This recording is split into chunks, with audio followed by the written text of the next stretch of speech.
আমরা কথা বলার সময় পরপর অনেকগুলো ধ্বনি সাজিয়ে এক একটা শব্দ গঠন করি এবং সেই শব্দগুলো পদরূপে বাক্য গঠন করে।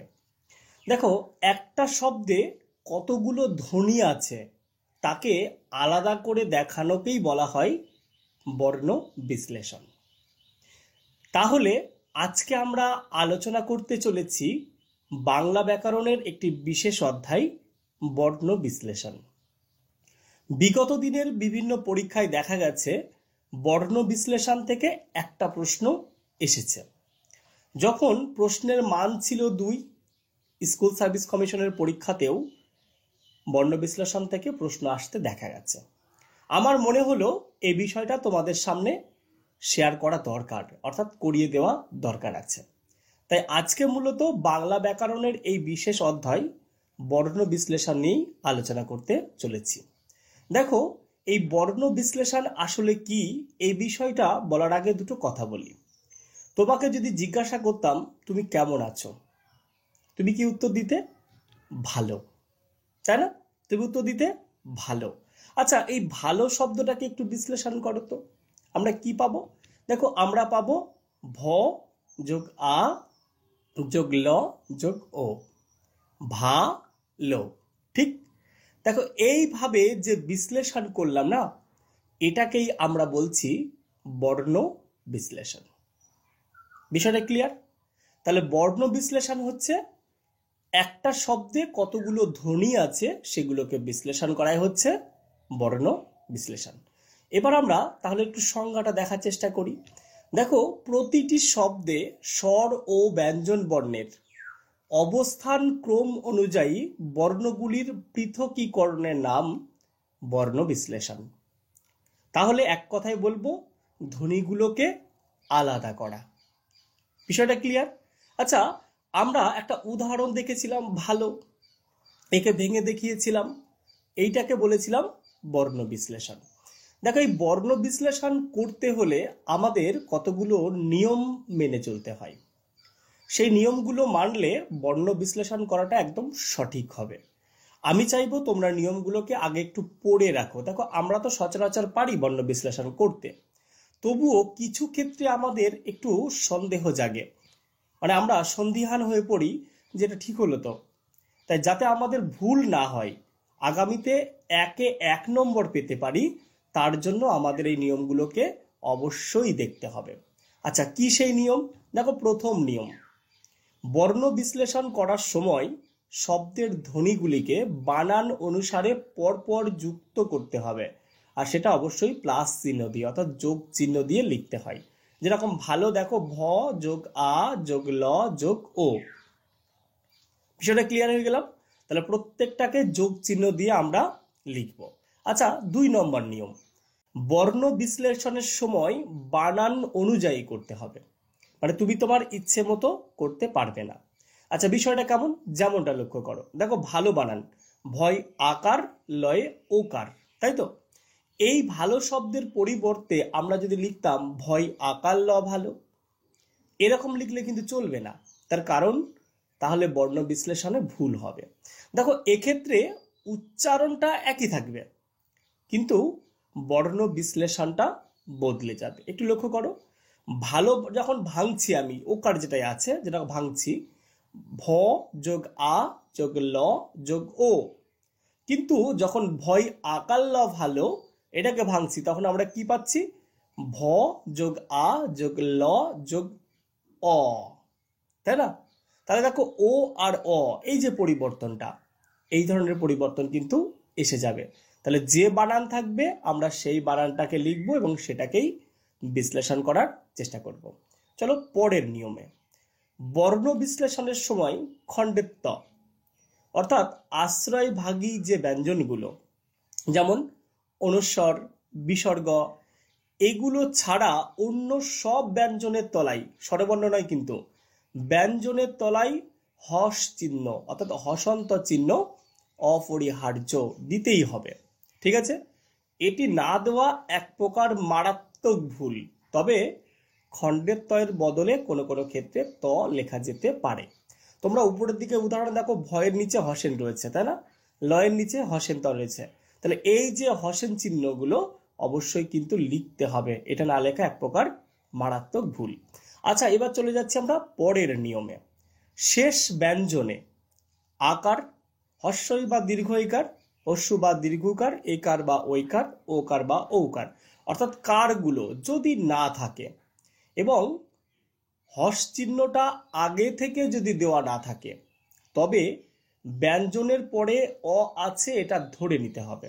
বিষয়টা বোঝো, যদি কোনো ব্যঞ্জনের তলে হসন্ত চিহ্ন না দেওয়া থাকে এবং পাশে তার সাথে আকার, হস্যিকার, দীর্ঘিকার, হ্যাঁ, এগুলো যুক্ত না থাকে, অর্থাৎ কার যুক্ত না থাকে, তাহলে তার সাথে একটা অ আছে ধরে নিতে হবে। আচ্ছা, কেন?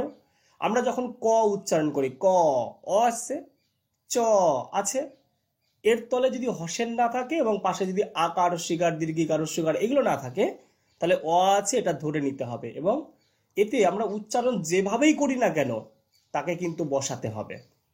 যেমন রাম, দেখো রয়ের পাশে আকার আছে, তাই না? তাহলে র যোগ আ। ম, তাহলে ম বসিয়ে দিলাম, সাথে কি অ আসছে? নিশ্চয়ই আসছে। কিন্তু যখন বলি বাক, দেখো কয়ের নিচে হসেন দেওয়াই আছে, আছে না? তাহলে ব যোগ আ যোগ ক, দেখো অ কিন্তু হলো না, কারণ এখানে হসেন চিহ্ন দেওয়া আছে। বেশ মজার না বিষয়টা? আচ্ছা, বাক শব্দে যেহেতু হসেন চিহ্ন আগে থেকে দেওয়া আছে, তাই তার পাশে অ বসলো না। আর যার ক্ষেত্রে আকার, হস্যিকার, দীর্ঘিকার অর্থাৎ কারগুলো থাকবে, তার পাশেও অ বসবে না, সেটাই বসবে যেটা কার থাকবে। আচ্ছা, চলো 5 নম্বর নিয়মে। যুক্ত ব্যঞ্জনের মাঝে কোনো স্বরধ্বনি থাকে না, যেমন কয়ে তয়ে, হ্যাঁ, এইগুলো যুক্ত ব্যঞ্জনের মাঝে কোনো রকম স্বরধ্বনি থাকে না। যুক্ত ব্যঞ্জনের শেষ বর্ণে স্বরধ্বনি থাকে, মাঝখানে হবে না। যেমন যুক্ত, অন্তর্জয় হস্যকার কয়ে তয়ে, তাই না? তাহলে দেখো অন্তর্জ তো লিখছি, হস্যকারটা হস্যকার লিখলাম, কয়ে তয়ে, কয়ের পাশে কিন্তু দেখো কোনো রকম অ লিখছি না, লিখছি কি না, ক হসেন ত, মানে দুটো যুক্ত যেহেতু কয়ে তয়ে, তয়ের পাশে অ লিখছি, অর্থাৎ মাঝে কোনো স্বরবর্ণ হবে না, শেষে হবে। ক ও তয়ের মাঝে কোনো স্বর এখানে থাকলো না। চলো পরের নিয়মে, অর্থাৎ 6 নম্বর নিয়মে।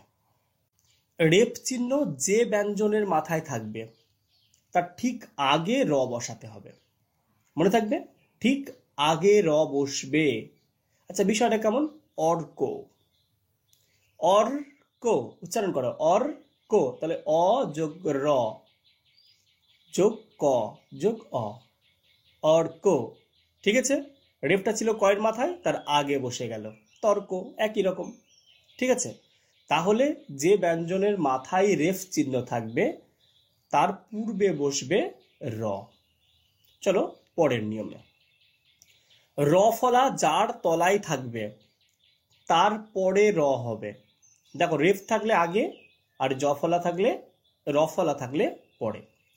মাঝে কিছু থাকবে না, মাঝে কিছু থাকবে না। র ফলার পর কোনো কার, মানে আকার, হস্যিকার, দীর্ঘিকার, হস্যকার এইগুলো থাকলে সেই স্বরটি রয়ের পরে বসবে, যদি থাকে কারগুলো। আর যদি কার না থাকে তাহলে রয়ের পরে অবশ্যই একটা অ বসবে। বিষয়টা ক্লিয়ার? যেমন প্রিয়, দেখো প্রিয়, তাহলে প যোগ র, যেহেতু হস্যিকার আছে তাহলে হস্যই হচ্ছে, অন্তস্থ যোগ অ, তাহলে বিষয়টা পরিষ্কার। আচ্ছা, ব্রতি, ব্রতি, লক্ষ্য করে দেখো, যেহেতু বয় র ফলা, কোন রকম আকার, হস্যিকার, দীর্ঘিকার নেই বয়ের সাথে, আছে? নেই, তাহলে ব যোগ র যোগ অ, তাহলে বলেছি যদি কার থাকে তাহলে অ আসবে না, আর যদি কার না থাকে তাহলে অ আসবে। তাহলে বিষয়টা পরিষ্কার। চলো পরের নিয়মে। জ ফলা, আমরা প্রথমে রেফ শিখলাম, তারপরে র ফলা শিখলাম, এখন জ ফলা শিখব। দেখো জ ফলা যে ব্যঞ্জনের গায়ে থাকবে তারপরে অন্তর্জ হবে, হয়েছে? এবং জ ফলায় কোনো কার, যেমন আকার, হস্যিকার, দীর্ঘিকার থাকলে সেই স্বরটি অন্তর্জয়ের পরে বসবে, ঠিক আগের মতোই পরে বসবে। আর কার যদি না থাকে তাহলে অবশ্যই একটি অ দিতে হবে। আগে যেরকম আমরা 7 নম্বর নিয়মের ক্ষেত্রে দেখলাম, ঠিক সেরকম। যেমন ব্যাস, বজ্রফলা আকার দন্তস্ব, দেখো আকার আছে, তাহলে ব প্লাস জ যোগ আ যোগ দন্তস্ব যোগ অ হয়েছে। কিন্তু যদি বলতাম ব্যস্ত বয় জফলা দন্তস্বয়তয়, তাহলে ব যোগ অন্তুজ যোগ অ। তাহলে দেখো ওখানে আকার ছিল বলে অ আসেনি, কারগুলো বসেছে, কিন্তু এখানে নেই, তাই অ অবশ্যই দিতে হবে। এই নিয়মটা ল ফলা, ম ফলা, ব ফলা এগুলোর ক্ষেত্রেও একই রকম নিয়ম হবে। বিষয়টা তাহলে পরিষ্কার হয়ে গেলাম। চলো পরের নিয়মে। চন্দ্রবিন্দু আলাদা করে লেখা যাবে না। চন্দ্রবিন্দুটা আলাদা করে লেখা যাবে না।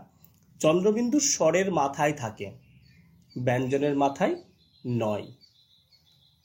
তবে এখন বর্তমান সময়ে কিছু কিছু জায়গায় দেখেছি চন্দ্রবিন্দু আলাদা করে লেখা যায়। আমি সেটা নিচের দিকে দেখো দেখিয়ে দিয়েছি, আলাদা করে লেখা যায়, কিন্তু অ্যাকচুয়ালি না লেখাটাই বেটার।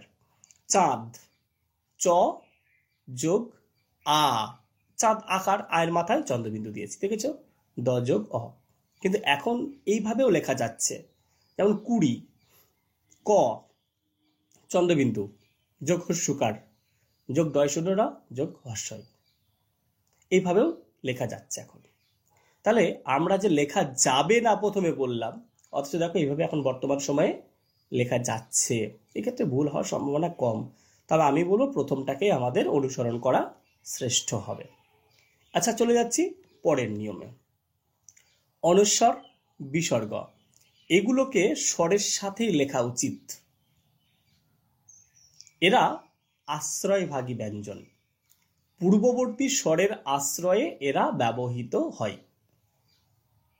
যেমন সংসার, সং দন্তস্ব প্লাস অং, সার দন্তস্ব যোগ আ যোগ র যোগ অ। তবে একেও আলাদা করে লেখা যায়। আমরা যতই বলি না কেন আলাদা করে লেখা যায় না, এগুলো ব্যতিক্রম নিয়ম বলতে পারো।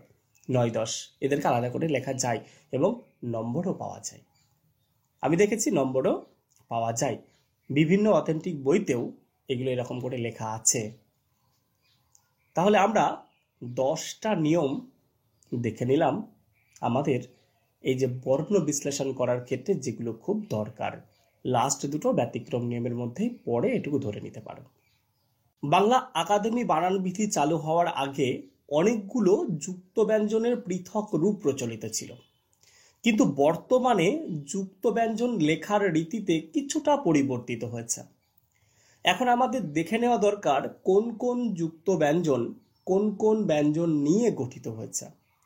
সেই বিষয়গুলোকে আমাদের দেখার একটু প্রয়োজন আছে। চলো সেগুলোকে একটু দেখে নিই। দেখো, আমি একটা ছকের সাহায্যে সেই ব্যঞ্জনগুলোকে তুলে ধরার চেষ্টা করেছি, অর্থাৎ যুক্ত ব্যঞ্জনগুলোকে উপস্থাপন করার চেষ্টা করলাম। যেমন আমরা বলি, অনেকে বলি ক্ষিয়ক্ষ, কিন্তু ওটা কয়ে মূর্ধন্যস্ব, তাই না? শালমুড়ি দিয়ে হ ক্ষিয়ক্ষ, কোণে বসে কাশে খ ক্ষিয়ক্ষ, এই যে ব্যাপারটা ক্ষিয়ক্ষ বলি, আসলে কিন্তু এটা কয়ে মূর্ধন্যস্ব। তাহলে উচ্চারণ করার সময় কয়ে মূর্ধন্যস্ব, এই বিষয়টা খেয়াল রাখতে হবে। যেমন খন, খন দেখো মূর্ধন্য হবে, কয়ে মূর্ধন্য, তাহলে ক প্লাস মূর্ধন্য প্লাস মূর্ধন্য, বুঝতে পেরেছো? কয়ে ত, দেখো অক্ষরগুলো দেখো, কয়ে ত, কয়ে র ফলা, ক যোগ র, মানে রটা পরে বসবে, ঠিক আছে? উম্ম কয়ে, হ্যাঁ উম্ম কয়ে হয়েছে। তারপরে দেখো উম্ম গয়ে, তাহলে এই যে বিষয়গুলো দেখতে হবে। বিজ্ঞান বানানটা, বর্গীর জয়ে ইয়, তাই না? তারপরে দেখো ইয়তে বর্গীর চ, ইয় তার সঙ্গে বর্গীয় জ, লক্ষ্য করেছো? তারপরে দেখো ইয়তে ছ, বাঞ্ছা, বাঞ্ছা, ইয়তে ছ, বাঞ্ছা। দেখো লণ্ঠন, দেখো মূর্ধ নয় ঠয়ে আছে না, এরকম। আচ্ছা, তয়ে থ কেমন হয়, যুক্ত অক্ষরটা দেখে নিতে পারছো, তয়ে থ। আচ্ছা, আমরা মনে করি সবাই থয়ে থয়ে মনে করি, তাই না? উত্থান, অনেক সময় থয়ে থয়ে মনে করি, এটা তয়ে থ। আচ্ছা, পরে কি দন্ত নয়ে টয়ে কেমন হয়? তারপরে দেখো দন্ত নয়ে তয়ে রস্যুকার, দন্ত ন প্লাস ত যোগ রস্যু, এটা মিলে ওই আকৃতিটা হয়। তারপরে দেখো তয়ে র ফলা হস্যু, তাহলে ত প্লাস র প্লাস রস্যুকার। তারপরে দেখো দয়ে ধয়ে, তারপরে দেখো মূর্ধ নয়ে টয়ে, আর মূর্ধ নয়ে ঠয়েও দেখেছি, মূর্ধ নয়ে টয়েও দেখেছি, হয়েছে। মূর্ধ নয়ে ডয়ে মণ্ডল। তারপরে দেখো মূর্ধন শয়ে মূর্ধন্য, অনেক সময় বৈষ্ণব বানানে লেখা হয় এটা। আচ্ছা, তারপরে দেখো হয়ে নয়ে, হয়ের সঙ্গে দন্তন্য, আবার হয়ের সঙ্গে মূর্ধন্য যেটা নিচে থাকে। আচ্ছা, তারপরে দেখো দন্ত শয়ে থয়ে, আবার দেখো হয়ে ময়ে ব্রাহ্মণ, হয়ে ময়ে। মানে এই রকম কিছু কিছু পরিবর্তন এবং কিছু বানান আমাদের কিন্তু আগে থেকে দেখে রাখতে হবে, যেগুলো বাংলা বানান বিধি অনুযায়ী আমাদের দেখা দরকার আছে। না হলে কিন্তু বর্ণ বিশ্লেষণ বিষয়টা আমাদের কাছে ততটা পরিষ্কার হবে না। যাই হোক, এই বর্ণ বিশ্লেষণটা যে প্রতি বছর আসবেই এমন নয়, কিন্তু বিগত দিনের এসএলএসটি পরীক্ষায় আমরা দেখেছি এখান থেকে প্রশ্ন এসেছে বর্ণ বিশ্লেষণ করুন। 4টে বর্ণ বিশ্লেষণ করতে দিত আগে, যেহেতু 2 নম্বরে প্রশ্ন ছিল। তারপরে যখন এমসিকিউ শুরু হলো তারপর থেকে তো দীর্ঘদিন তোমার দেখা নাই রে, মানে এসএসসির দেখা নাই। আর আগামীতে কি হতে চলেছে তার ভাবনা তো ভাবতেই হচ্ছে, কারণ প্রশ্নের যা ধরন তাতে আমাদের সব বিষয়গুলোই কম বেশি পড়ে রাখতে হবে। আমি চাইছি ব্যাকরণের একদম প্রথম থেকে খুঁটিনাটি বিষয়গুলোকে আলোচনা করে দেব, আর কিছু কিছু বিষয় শর্টসের মাধ্যমে দেওয়ার চেষ্টা করব। যেমন লোক নিরুক্তি কি, মুন্ডমাল শব্দ কি, জোর কলম শব্দ কি, এই ধরনের যেগুলো ছোট ছোট বিষয় সেগুলোকে আমি চেষ্টা করব 1 মিনিটের মধ্যে সমাধান করার, এবং তোমাদের সাথে বিষয়গুলো নিয়ে একটু আলোচনা করার, যাতে অল্প সময়ে তোমাদের সামনে পৌঁছে যেতে পারি। যাই হোক, আজকের ক্লাসটা এখানে শেষ করছি। ভালো থেকো, সুস্থ থেকো। দেখা হবে আগামীকাল ঠিক রাত্রি 9টায়।